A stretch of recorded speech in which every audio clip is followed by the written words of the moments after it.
ایک نشہ کرنے والے شخص کا دردناک واقعہ سنیے۔ کوئی مجھے اس لعنت سے چھٹکارا دلا دے، خدا دشمن کو بھی اس لعنت سے محفوظ رکھے۔ یہ نشہ تو انسانوں کو کہیں کبھی نہیں چھوڑتا۔ دوستو، ان خیالات کا اظہار گوٹ کے رہنے والے ایک شخص ابراہیم نے کیا، جو کہ ہیروئن کی لت میں پڑ کر سارا دن ادھر ادھر مارا پھرتا ہے۔ ابراہیم کے بارے میں پتہ چلا ہے کہ وہ اچھا خاصا ویلڈنگ کا کام کیا کرتا تھا۔ یہ خوبصورت نوجوان دن بھر محنت کر کے اپنے بیوی بچوں کے ساتھ سکون کی زندگی بسر کر رہا تھا۔ ابراہیم کے مطابق ہیروئن کا چرچا سن کر دوستوں کی ترتیب پر وہ اس کی طرف مائل ہوا، لیکن آہستہ آہستہ سے گھر کا سکون برباد ہوتا گیا۔ فاقہ کشی کے باعث چند رشتہ داروں نے بچوں کو تو سہارا دے دیا، لیکن وہ خود کوڑے اور غلاظت کے ڈھیر پر سارا دن کاغذ وغیرہ جمع کر کے بیچا کرتا ہے، لیکن اس آمدنی سے صرف وہ نشہ ہی پورا کر سکتا ہے۔ ابراہیم سے پوچھا گیا کہ تم ایک اچھے کاریگر ہو، پھر کیوں گندگی کے ڈھیر میں گھومتے ہو؟ جس کا جواب دیتے ہوئے ابراہیم نے کہا، صاحب، اب اگر میں یہ بھی نہ کروں تو کون مجھے نشے کے لیے 40 روپے دے گا؟ بیوی بچے تو پہلے ہی میری وجہ سے دوسروں کے سہارے زندگی بسر کر رہے ہیں۔ ٹھیک ہے، کوئی مجھے روٹی تو دے دے گا، لیکن نشہ کہاں سے کروں گا؟ اگر نہیں کروں گا تو میری حالت غیر ہونے لگتی ہے۔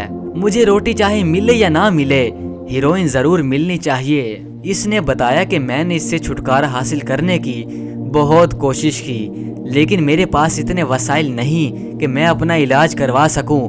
حالانکہ 1-2 مرتبہ میں نے دوا استعمال بھی کی، لیکن مہنگی ہونے کی وجہ سے میں دوا کو نہیں خرید سکا۔ سرکاری ہسپتال والے تو ویسے ہی ہماری شکل دیکھ کر بھگا دیتے ہیں، یعنی وہاں کے چوکیدار ہمیں گیٹ سے اندر بھی نہیں جانے دیتے۔ آخر مجبور ہو کر نشہ کرنا پڑتا ہے۔ ابراہیم نے کہا، ہاں، اگر میرے علاج کا بندوبست ہو جائے تو میں اللہ پاک کا شکر ادا کروں گا کہ میری جان کو لگنے والے اس روگ سے نجات مل گئی۔ چنیسر گھوٹ کے دوسرے لوگوں نے بتایا کہ ابراہیم نہایت ہی محنتی شخص تھا، لیکن منشیات نے اس کی زندگی تباہ کر کے رکھ دی ہے۔ یہ تو اچھا ہوا کہ اس کے رشتہ دار اس کے بچوں کی دیکھ بھال کر رہے ہیں، ورنہ اس زمانے میں کون کسی کی پرواہ کرتا ہے۔ انہی لوگوں کے مطابق یہ شخص رات کو گندگی کے ڈھیر پر ہی سو جاتا ہے۔ ابراہیم نے کہا کہ سرکاری طور پر ہم جیسے ناکارہ لوگوں کا علاج ہو جائے تو بہت سے بھٹکے ہوئے نوجوان راہ راست پر آ سکتے ہیں۔ اے کاش، اے کاش، اے کاش میں اس دلدل میں نہ پھنستا جس نے آج میرے گھر کو تباہ و برباد کر دیا ہے۔ میری بیوی نہ جانے کس حال میں بچوں کی پرورش کر رہی ہوگی۔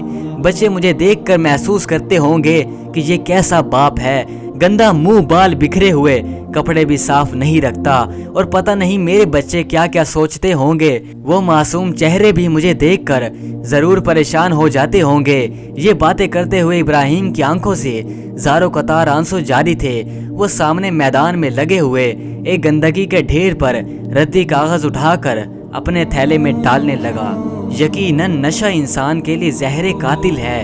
یہ انسان کو تباہ و برباد کر کے ہی چھوڑتا ہے۔ جو لوگ نشے کے عادی ہیں، آپ ان لوگوں کے لیے دعا ضرور کیا کریں کہ اللہ پاک انہیں نشے سے نکال دے اور ایک حسین اور خوبصورت زندگی کو اپنانے کی توفیق عطا فرمائے۔ آمین۔ جزاک اللہ۔